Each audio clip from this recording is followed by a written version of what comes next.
This man could pull 8 prisoners all by himself. He would drag all of them across the ground as if they weighed nothing. With just a slight push of his hand, he could rip a bulletproof prison door right off its hinges. With just a gesture of his fingers, he could even tear through 10-centimeter thick bulletproof glass with ease. But this superhuman was imprisoned because he was constantly causing trouble. Once, in order to save a person who was trapped on a railway track, he stopped an entire train with his body, causing property damage worth hundreds of millions of rupees. On another occasion, while helping the police catch criminals, he destroyed road signboards, wrecked several police cars, and even hung a criminal's car from a TV tower. Because of this, the government had to pay compensation worth hundreds of millions of rupees. He always did whatever he wanted and never thought about the consequences of his actions. That was why everyone was fed up with him. Eventually, the entire city police force and the courts came after him, but no one was able to catch him. Now, the superhuman wanted to change his bad reputation, so he asked one of his friends who worked in the field of public relations for help. His friend advised him to hold a press conference, apologize publicly, and turn himself in to the authorities so that he could face the punishment. At first, the superhuman absolutely hated the idea. But if he wanted to improve his image, he had no choice but to listen to his friend's advice. He went to the prison, but after arriving there, he realized that almost all the prisoners recognized him. That was because most of them had been sent to prison by him at some point or another. Now, everyone wanted to take revenge on him. He didn't care about anyone. But when one prisoner tried to show off his strength, the superhuman stepped forward himself and taught him a lesson. After that, just by looking at the prisoners' faces, it was obvious what kind of condition they must have been left in. After some time, his friend came to visit him in prison and told him that he would have to spend 8 years behind bars. Hearing this, the superhuman became extremely frustrated. He lightly scratched the bulletproof glass with his fingernail, and before anyone could react, the 10-centimeter thick, heavily reinforced glass split apart right down the middle. After that, he walked over to the bulletproof door and pushed it lightly. The very next moment, the door was ripped completely out of its place and landed in his hands. He wanted to escape from the prison. His friend tried to stop him, but there was absolutely nothing he could do against the superhuman's incredible strength. Ray tells Hancock that if he behaves well, his punishment will be reduced by half. These 4 years will pass very quickly, and if the government needs him during that time, he will be released. He also tells Hancock that if he performs good deeds, he can once again become a superhero. Hearing all this, Hancock decides to stay in jail and follow Ray's advice. All the prisoners are shown sitting together in a meeting and sharing incidents from their lives. When it is Hancock's turn, he simply says, "Pass," because he has nothing to tell them. To pass their time in prison, the prisoners regularly play volleyball. Whenever Hancock plays, he wins every match, often dodging the ball with ease. In this way, many days pass inside the prison. One day, Ray comes to meet Hancock again. He tells him that he is doing well and that he wants to give him some important advice. Ray tells Hancock that whenever someone does something good, he should appreciate them by saying, "Good job." Hancock listens to him but does not say anything. Meanwhile, the news on television reports that the crime rate in the city has increased by 30%. Some people say that if Hancock were outside, the crime rate would never have increased this much. However, there are still people who oppose him. They say that whenever Hancock appears, he causes destruction everywhere, and it would be better to keep him in prison. They even say that they never want Hancock to be released. Ray's wife, Mary, is then shown visiting Hancock with her son. She has brought food for him, and Hancock becomes happy after eating it. Mary tells Hancock that Ray has many expectations from him, so he should not disappoint him. She tells him that Ray is a good person and genuinely wants to help him. Hancock is also very fond of drawing, so he has covered the walls of his prison cell with his drawings. One day, while the prisoners are playing volleyball, the ball flies far away from them and lands outside the prison grounds. Hancock jumps over to retrieve the ball. All the police officers and prisoners immediately think that Hancock is going to escape. Even Hancock briefly considers it. He thinks about why he should not simply break out of prison and run away. However, he suddenly remembers what Ray told him. Hancock realizes that if he escapes, Ray will be heartbroken and will feel that all his efforts were wasted. Because of this, Hancock decides not to run away. Instead, he returns to the prison with the volleyball. The next day, a police officer wakes Hancock up and tells him that the minister wants to see him. The reason is that crime has increased throughout the country, and the government needs a superhero who can fight against criminals and protect innocent people. Hancock is taken to the location while wearing his superhero costume. When he arrives, police officers are already trying to stop a group of robbers who are attacking a bank. As soon as Hancock arrives, he looks at the police officers and says, "Good job." One of the officers immediately tells him to stop saying "good job" and go inside the bank to save the people. Meanwhile, Hancock notices a female police officer who has been injured by gunfire. He approaches her and asks, "Can I touch you to save your life?" The injured officer tells him to hurry up and save her. At the same time, Hancock grabs the car that the robbers are using as cover while they fire bullets toward the police officers. He lifts the car effortlessly, protecting the injured officer from the gunfire. After saving her life, Hancock looks at the police officers and says, "Good job." Hancock then enters the bank and discovers that the robbers have taken several prisoners hostage while also setting up a time bomb. Hancock attacks the robbers one after another, throwing them through the windows and taking them down with ease. Eventually he reaches the main robber, who confronts him directly. The robber tells Hancock that he has already taken down all of his companions and demands that Hancock break open the bank vault for him. He threatens to leave the prisoners behind with the bomb if Hancock refuses. Hancock immediately refuses and tells him that he cannot do that. The robber becomes furious and calls Hancock a fool. Hancock does not like being called a fool. He opens a table lamp, removes a nut from it, and crushes it until it becomes completely flat. He then looks at the robber and tells him to call him a fool one more time. Hancock warns him that if he does, he will see exactly what Hancock can do. The robber calls him a fool again, so Hancock places the flattened piece of metal against his hand and strikes it with tremendous force. Because of the impact, the robber's hand is severely cut. After defeating the robber, Hancock returns outside the bank. He hands his injured hand and the bomb remote to the police officers and tells them that everyone has been saved. He then looks at the officers and says, "Good job. You have done a great job." This time, one of the police officers responds that Hancock is the one who has done a good job today, not them. Meanwhile, the entire city begins applauding Hancock. For the first time, people begin to understand how important he really is and how much he can accomplish when he uses his powers to help others. Hancock quickly becomes famous again,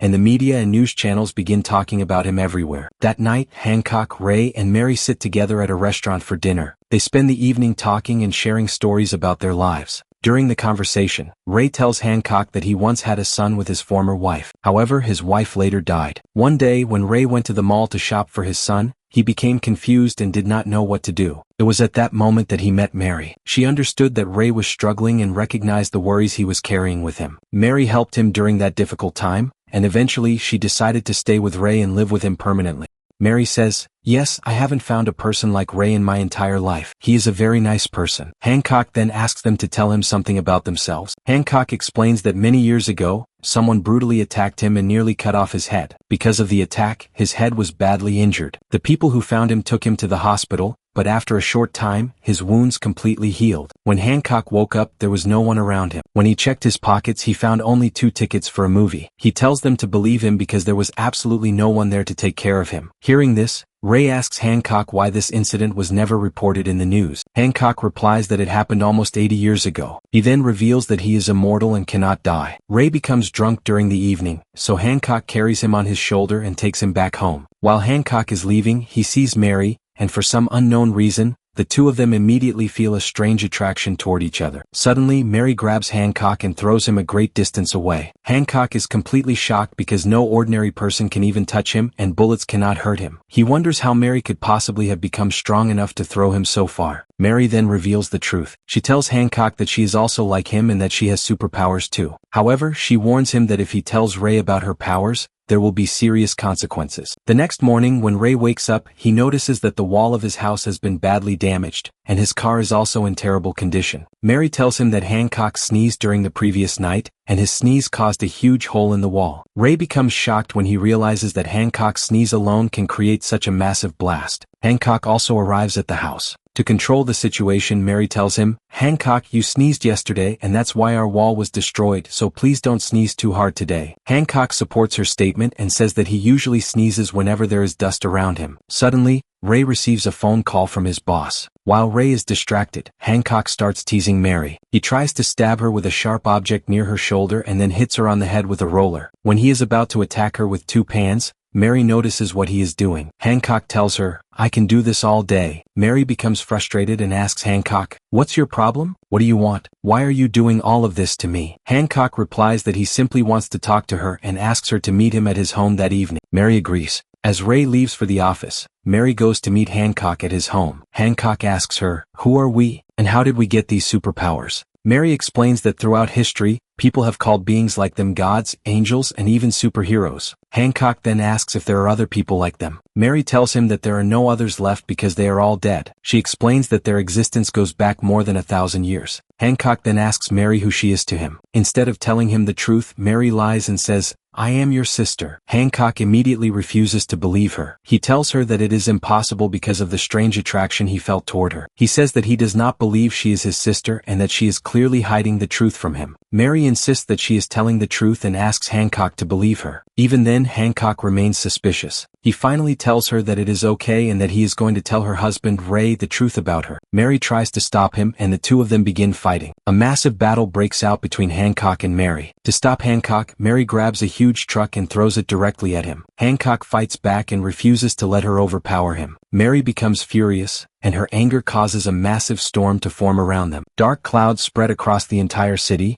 and soon snow begins falling from the sky. Their battle becomes so powerful and destructive that buildings throughout the city begin breaking apart. Even the building where Ray works is damaged. Ray looks outside and realizes what is happening. The scene then shifts to Ray's house. Mary finally tells Ray the truth. She admits that she already knew Hancock and reveals that Hancock had once been her husband many years ago. She explains that their relationship belongs to the distant past and that she chose Ray because she wanted to stay away from Hancock. Mary assures Ray that there is nothing between her and Hancock in the way he might be thinking. She tells him that she belongs to Ray and will remain with him forever. Hancock feels heartbroken after hearing this. He had stopped drinking for some time, but after this painful experience he starts drinking again. He goes to a nearby store and picks up 2 bottles of wine. When he goes to pay for them, the shopkeeper suddenly tells him that 2 robbers are hiding inside the store. Hancock immediately takes action. He puts his hand through the wall and pulls the robbers out. He then beats them severely. Meanwhile, one of the robbers points a gun at the shopkeeper. Hancock tries to stop him, but before he can do anything, the robber fires the gun at him. The bullet hits Hancock. Blood begins flowing from Hancock's body, and he starts bleeding heavily before falling to the ground. The people immediately take Hancock to the hospital. Hancock is shocked and confused. He cannot understand how a simple bullet could hurt him when even a powerful bomb had failed to injure him before. Meanwhile, Mary arrives at the hospital. When she sees Hancock in this condition, she explains that what is happening is connected to an incident from almost 40 years ago. She tells Hancock that they were once together during that time, but whenever they tried to stay close to each other, people would come after them and try to kill them. She explains that their powers also disappear whenever they get too close to one another. Mary then shows Hancock a scar on her hand and tells him that it is a mark from that time. She explains that the injury dates back to 1850, when they were close to each other. During that incident, Hancock saved her from a burning house, but afterward, he left the area.